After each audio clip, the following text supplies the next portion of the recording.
When I think of rallies, this is it. Amazing trails, adventure riding at its very best, and just like this dude, being lost all the time. However, standing between you and those beautiful mountain passes... In this episode of our Guide to Riding Rallies, we're talking money, medical tests, licenses, and the choices that I had to make to get myself and that lovely KTM 350 I built to the start line of Olympia Rally. Welcome to episode 2. Entering your first rally is a little different depending on which country you're from, but for the most part, it's a pretty straightforward process because unless you're entering Dakar, there isn't a restriction system in place depending on your ability. While being stranded in the mountains, hours away from help, isn't the ideal position for someone new to off-road riding, you can be a complete beginner, a first day on the job newbie, and compete in most enduro and rally style events. To enter a rally like Olympia, you're going to need a computer, an internet connection, and some money. The entry form is a simple online form on the event website, followed by an online payment.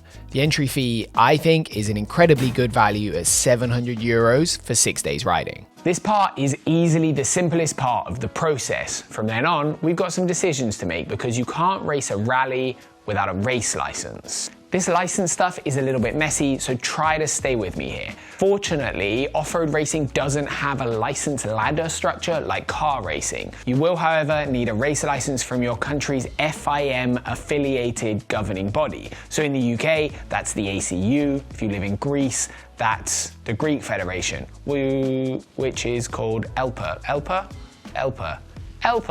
It's called ELPA. The Greek license here is the easy option, but it does come with a limitation of not having any repatriation insurance in case of a medical issue. Hi. However, it costs just €200. Just is the key word here. To get this Greek license, you will need permission from your own governing body and to do a basic medical at the start of the event to make sure that you're not going to explode or something.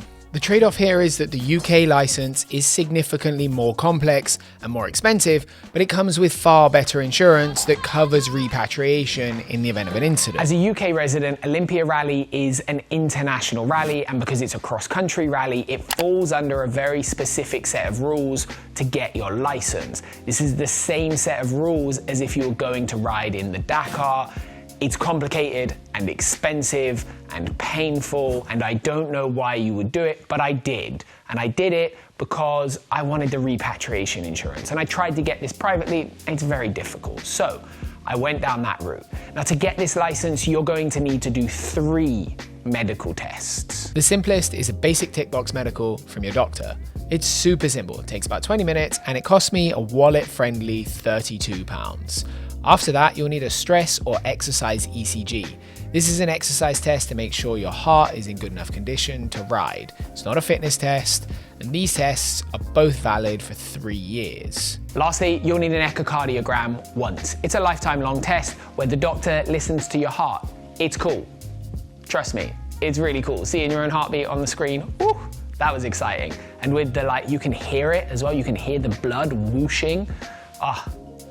I would do it again. It was cool. The test costs £32 and £370 for the medical and the stress ECG, and an echocardiogram typically costs about the same as a stress ECG, bringing the total of the medical test to £772. That hasn't even got us to the bit where we actually pay for the license and the insurance and the start permission bit yet. This is very complicated. If you're struggling to stay up with this, imagine how I felt writing this script. The license is broken up into a standard enduro license, start permission, and an international race license. That totaled £540.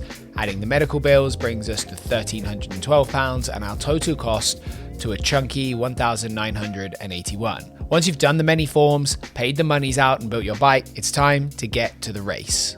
Getting to Olympia Rally from the UK should have been a relatively simple process, but it was not. We made a small mistake and it cost us a lot of money and a lot of time. The plan was to leave my house in the UK, drive to Dover, get the tunnel from the UK to France, and amble down to Italy. We'd then catch a peaceful, super fast, but not that fast ferry to Greece and arrive a few days early to set everything up, put our feet up, and drink a beer. That's obviously not what happened.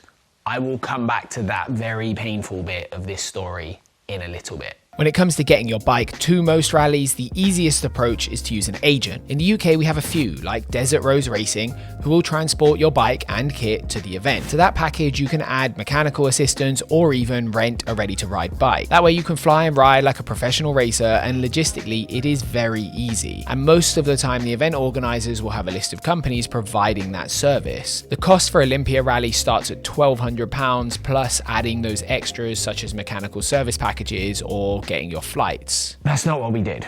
We went the opposite way. We did our own thing, we messed it up, and I think in the process nearly restarted the Napoleonic War. Our grand road trip plan stayed on track for exactly 3 hours. Good morning. Can I help you, officer? At French border control in the UK, we were stopped. This is pretty standard. The border guards asked to check the back of the van, and they also asked some questions. You know, the standard stuff. Did we own the bikes? Where were we going?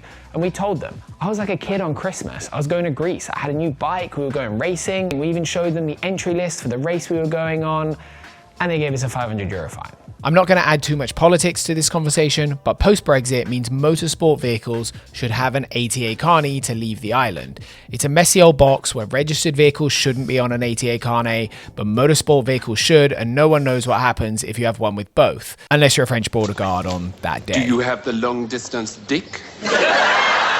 Because we didn't have an ATA carnet, we were refused entry to France. It still stings now. Getting turned back meant that we needed a fast rush ATA carnet and to rebook our ferry. Suddenly it all became insanely tight to make the race, the cost of everything went up, and we timed it really well with a huge rise in fuel costs. So it turns out if you're leaving the UK to go to a race, get a carnet, or risk paying a massive fine and not getting off the island. The original planned cost of driving was just over £2,000 for fuel and ferry crossings for the return journey. But by the time we missed ferries, paid the fines and so on, the cost was closer to £3,700 for the two of us. I've made a Google Sheet budget that you can find in the description that covers all the basic costs of attending.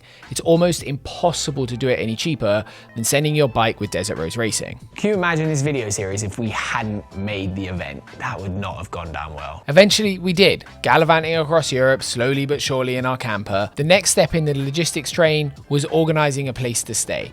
Now for most events, where you stay is entirely up to you. You can camp, sleep in a gutter, get an Airbnb or a hotel. We booked a room for 3 of us in a lovely Greek hotel for the 9 days. It was a great deal at £200 per person, including breakfast for that time. Once you and your bike are at the event, the hard work is done. Sure, we haven't talked about the kit or the tools or any of that stuff, but we're saving that for the last video in the series, and if you haven't seen episode 1 yet on our stunning bike build, you can watch that here. And otherwise, remember, life's better when you're riding.